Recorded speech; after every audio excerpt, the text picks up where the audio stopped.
আপনারা যারা বাংলাদেশের রাজনীতি নিয়ে খোঁজখবর রাখেন তারা সবাই জানেন যে এই যে 2025 সনের জুলাই এবং আগস্ট মাস, এই সময়ের মধ্যে বিশেষ করে আগস্ট মাসের 5 তারিখের আগে জুলাই চার্টার ঘোষণা করা হবে এবং এটা নিয়ে যারা আন্দোলনকারী তারা রীতিমতো একটা জীবন মরণ সমস্যার মধ্যে রয়েছেন।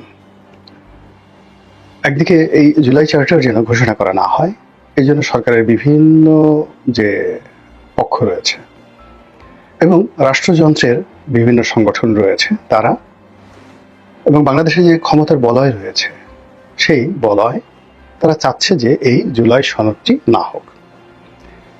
তারা চাচ্ছে যে এই মুহূর্তে যেভাবে সরকার চলছে জোড়াতালি সরকার, এবং এই জোড়াতালি সরকারের ভয় রয়েছে, আতঙ্ক রয়েছে। এর কারণ হলো ইতিমধ্যে সরকারের বিরুদ্ধে যে গুরুতর অভিযোগ তারা সংবিধান লঙ্ঘন করেছে পদে পদে। দ্বিতীয় অভিযোগ হলো তাদের প্রতিপক্ষ যারা সরকারের প্রতিপক্ষ তারা বলার চেষ্টা করছেন যে এই সরকারের যে শপথ গ্রহণ এটি কোনো নিয়ম মেনে হয়নি, এই সরকারের বৈধতা, আইনগত ভিত্তি ইত্যাদি নিয়ে নানা রকম প্রশ্ন রয়েছে এবং এই সরকারের যে শক্তিমত্তা সেই শক্তিমত্তা নিয়ে নানা রকম প্রশ্ন রয়েছে। কেউ সেনাপ্রধানের সঙ্গে ডক্টর মোহাম্মদ ইউনূসের দূরত্ব, ক্যান্টনমেন্টের সঙ্গে যমুনার দূরত্ব, আবার ডক্টর মোহাম্মদ ইউনূস এবং তার যে সরকারি অফিসের সঙ্গে রাষ্ট্রপতির দূরত্ব, রাষ্ট্রপতিকে নিয়ে ত্রিমুখী কথাবার্তা যে তিনি এখনো ভারতের হয়ে কাজ করছেন, আওয়ামী লীগের বিশ্বাসভাজন আস্থাভাজন হিসেবে তিনি সেখানে বসে আছেন এবং আওয়ামী লীগের পক্ষে যে কোনো সময় রাষ্ট্রপতির পদ পদবি ব্যবহার করে তিনি যে কোনো অঘটন ঘটাতে পারেন, এই ভয় সরকারের যারা লোকজন তাদেরকে তাড়া করছে। দ্বিতীয়ত তিনি অর্থাৎ রাষ্ট্রপতি তার সঙ্গে বিএনপির একটা ভালো সম্পর্ক আছে এবং বিএনপিকে এম্পাওয়ার্ড করার জন্য বিকল্প শক্তি হিসেবে বিএনপিকে সাপোর্ট দেওয়ার জন্য যদি কখনো ক্যান্টনমেন্টের দরকার হয়, প্রশাসনের দরকার হয় বা অন্য কোনো বিষয়ে দরকার হয় সেখানে রাষ্ট্রপতি অল অন এ সাডেন বিএনপির রাজনৈতিক ক্ষমতার সঙ্গে একত্র হয়ে যদি হুঙ্কার ছাড়েন তাহলে আমাদের এই সমাজে অনেকেরই অনেক ভিত্তি নেই। রাষ্ট্রপতির দেখা গেল যে সাংবিধানিকভাবে তেমন কিছু করার ক্ষমতা নেই, কিন্তু যেহেতু পদটি ওই পর্যায়ে আছে তিনি তার যে স্বপ্রণোদিত ক্ষমতা, ইনহ্যারেন্ট পাওয়ার যেটাকে বলা হয়, তো সেই ইনহ্যারেন্ট পাওয়ার দিয়ে তিনি অনেক কিছু যদি করতে চান এবং তার প্রতি যদি বিএনপির সাপোর্ট থাকে তা ডক্টর মোহাম্মদ ইউনূস এবং বিপ্লবীদের জন্য মারাত্মক বিপদ এবং বিপর্যয় তৈরি করে ফেলবে। তৃতীয়ত সেনাবাহিনী। আমাদের দেশে সেনাবাহিনীর ক্ষমতা গ্রহণ নতুন কোনো বিষয় নয়, সেনাবাহিনীর যে প্রভাব সেটাও পুরনো এবং সবকিছুর ঊর্ধ্বে আমাদের দেশে যে মনোভাব শক্তের ভক্ত নরমের জন্য, অর্থাৎ আমাদের লোকজন সাধারণত লাঠি, গুলি, টিয়ার গ্যাস একটা সার্টেন লিমিট পর্যন্ত এগুলো মোকাবেলা করতে পারে, কিন্তু লং টার্মে নয়।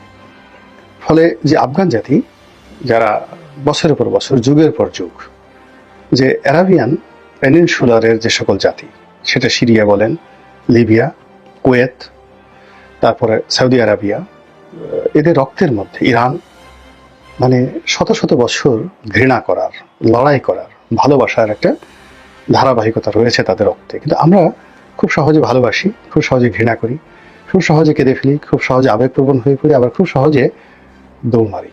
একদম এমন দৌড় যে ভয় যদি একবার পাই শরীরে যতক্ষণ শক্তি আছে ততক্ষণ পর্যন্ত আমরা দৌড়াতে থাকবো।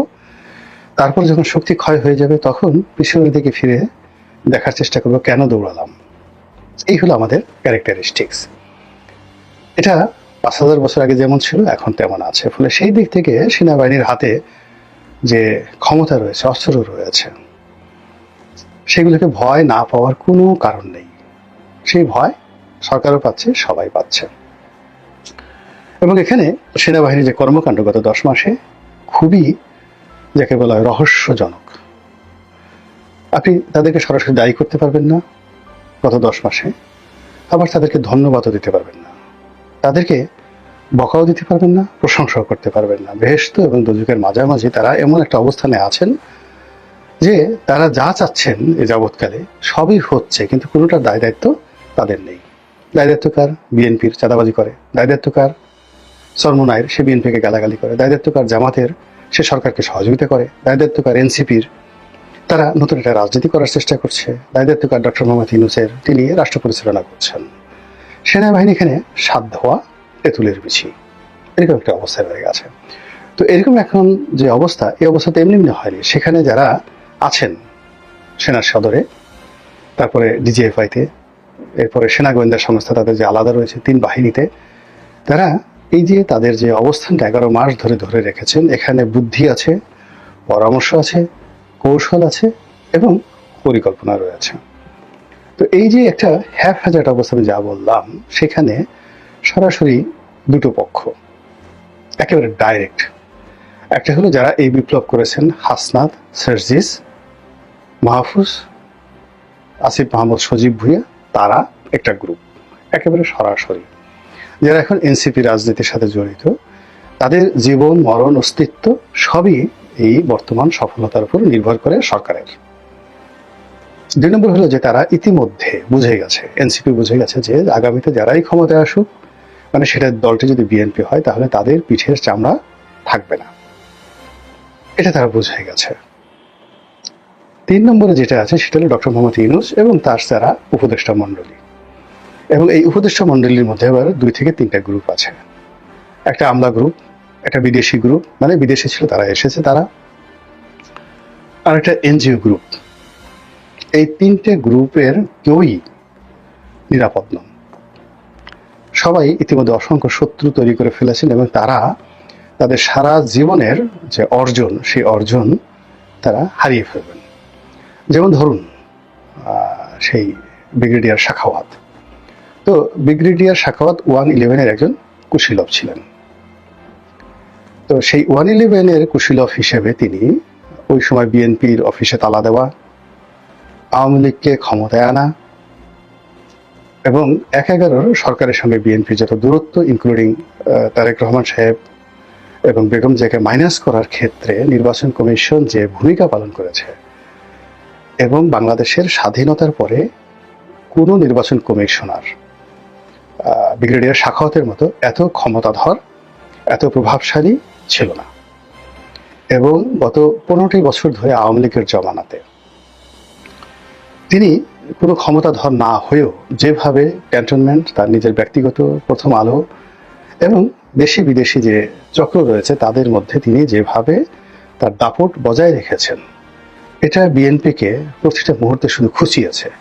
খেজুরের কাঁটা দিয়ে আপনার চোখ যদি খোঁচানো হয়, তাহলে আপনার যে বেদনা হয়, তদ্রূপ সেই 1/11 থেকে আজ অবধি ব্রিগেডিয়ার সাখাওয়াত সাহেবের কথা, আচরণ, তার লেখনী, তার পোশাক, আশাক, যা কিছু, এটা বিএনপির সর্বস্তরের লোকের চোখে এমনভাবে টাটানি শুরু করেছে, বা continuous tense, present perfect continuous tense, যেটা দেখার কারণে তারা সেই 2006 থেকে আজ অবধি এই ভদ্রলোককে দেখলেই তাদের চোখে ব্যথা করে। এই ব্যথাটার সঙ্গে আপনার চোখে যদি তরতাজা খেজুরের কাঁটা দিয়ে খোঁচা দেওয়া হয়, তাহলে আপনার যেভাবে মানে আপনার ব্যথা লাগবে, অথবা আপনাকে যদি পিঠমোড়া করে বাঁধা হয় এবং যে আপনাকে যদি বলা হয় এখন খেজুরের কাঁটা দিয়ে আপনার দুটো চোখ সুন্দর করে তুলে নেওয়া হবে, তখন আপনার মধ্যে যে আতঙ্ক তৈরি হবে, ব্রিগেডিয়ার সাখাওয়াতকে ঠিক ওইভাবেই তারা ভয় পায়। কাজেই ব্রিগেডিয়ার সাখাওয়াতের ভবিষ্যৎ কি?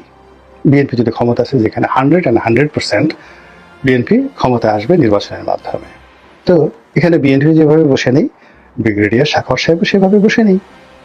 ফলে কি হচ্ছে, আমরা যা কিছু দেখছি তার বাইরে আরো ইতিহাস আছে, আমরা যা কিছু দেখছি তার বাইরে অনেক গল্প আছে, আমরা যা কিছু শুনছি তার বাইরে অনেক কবিতা আছে। এবং এমনই একটি কবিতার নাম হলো এই জুলাই আগস্ট বিপ্লবের চার্টার। যারা এই বিপ্লবের অংশীজন, সেটা পিনাকি ভট্টাচার্য বলেন, সেটা ফরহাদ মাজাহার বলেন, সেটা প্রথম আলোর আমার দেশের সম্পাদক মাহমুদুর রহমান সাহেব বলেন, সবারই 1 নম্বর দাবি যে জুলাই আগস্টের বিপ্লবের একটা চার্টার তৈরি করতে হবে এবং সেই চার্টার অনুযায়ী সরকার পরিচালিত হবে। এটা তাদের একটা প্রেশার।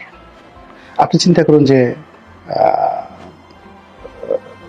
ডক্টর মোহাম্মদ ইউনূসের যে প্রেস সচিব শফিকুর রহমান বা শফিক, উনাকে নিয়ে কি ইমেজ তৈরি হয়েছে? বিএনপি ক্ষমতা আসলে কি তাকে চুমু দেওয়া হবে, তাকে কোলে নিয়ে ওয়া ওয়া চোয়া চোয়া করা হবে? বলেন তো। এখন তিনি কি চাইবেন? তিনি কি বিএনপির কাছে সেফ এক্সিস্ট চাইবেন? প্রশ্নই আসে না। তিনি চাইবেন জুলাই চার্টার হোক, তার সেফ গার্ড থাকুক, তার ভ্যান গার্ড থাকুক, তার জন্য একটা নিরাপত্তা বলয় তৈরি হোক। তো এই যে জুলাই চার্টার নিয়ে যে কথাবার্তা হচ্ছে এই জুলাই মাসে পক্ষে এবং বিপক্ষে, তারই প্রেক্ষিতে এই সময় সবচেয়ে আলোচিত এনসিপি নেতা জনাব হাসনাত তার একটা বক্তব্য, যেটিকে আমি শিরোনাম করেছি এবং আমার ফেসবুকে সেটা শেয়ার করেছি। তিনি বলেছেন যে এটা আমাদের যাকে বলা বেঁচে থাকা রক্ষা কবচ, এটা কোনো কবিতা নয়, মানে জুলাই। তখন আমি বললাম যে আমি একমত। তো আমি এই জন্য এই ভিডিওটা করছি যে এখানে যারা আছেন, হাসনাত সার্জিস থেকে শুরু করে যারা, তাদেরকে যদি বেঁচে থাকতে হয়, তাদের অস্তিত্ব যদি বজায় রাখতে হয়, তাহলে তাদেরকে অবশ্যই জুলাই চার্টার লাগবে, এর কোনো বিকল্প নেই।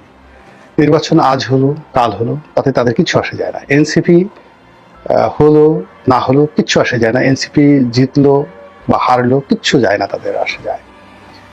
এনসিপি ক্ষমতা থাকলো বা ডক্টর মোহাম্মদ ইউনূস ক্ষমতা আরো 5 বছর থাকুক বা না থাকুক, তাতেও তাদের কিছু আসে যায় না। এদের সবার বয়স 30-এর নিচে।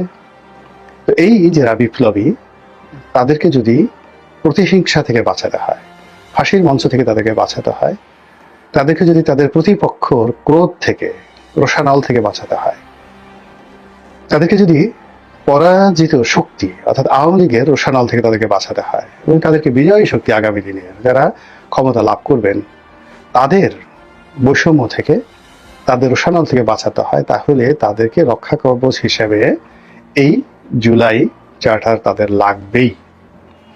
এখন এটা নিয়ে সমস্যা কি? সমস্যা হলো যে জুলাই চার্টার হওয়ার সঙ্গে সঙ্গে এই সরকারের ক্ষমতা এটা চেয়ে গুয়ে ভারের মতো হয়ে যাবে, চেয়ে গুয়ে ভাড়ার মতো হয়ে যাবে। আচ্ছা, আপনারা যারা চেয়ে গুয়ে ভারের ক্ষমতা সম্পর্কে ধারণা করতে পারেন না, তাদেরকে সহজভাবে বলি, তাদের ক্ষমতা হয়ে যাবে ফিদেল ক্যাস্ট্রোর মতো। তাদের ক্ষমতা হয়ে যাবে যাকে বলা হয় বিপ্লবী যে সরকার ভ্লাদিমির লেনিন রাশিয়াতে বিপ্লবের পর করেছিলেন তার মতো। তাদের ক্ষমতা হয়ে যাবে নেপোলিয়ন বোনাপার্ট যখন সেই যে রুশ বিপ্লবের 17 বছর পরে তিনি যখন আবার নতুন আর একটা বিপ্লব করলেন, দ্য সেকেন্ড রেভলিউশন। তো সেই সেকেন্ড রেভলিউশনের পরে নেপোলিয়ন বোনাপার্টের যে ক্ষমতা, ঠিক তদ্রুপ ক্ষমতা হয়ে যাবে তাদের। আর তাদের যারা প্রতিপক্ষ, সেটা আওয়ামী লীগ হোক, বিএনপি হোক, সেনাপ্রধান হোক, ক্যান্টনমেন্ট হোক, তাদের অবস্থা হয়ে যাবে তাদের করুণার উপর, অর্থাৎ এই জুলাই চার্টারের যারা নায়ক তাদের ইচ্ছার উপর।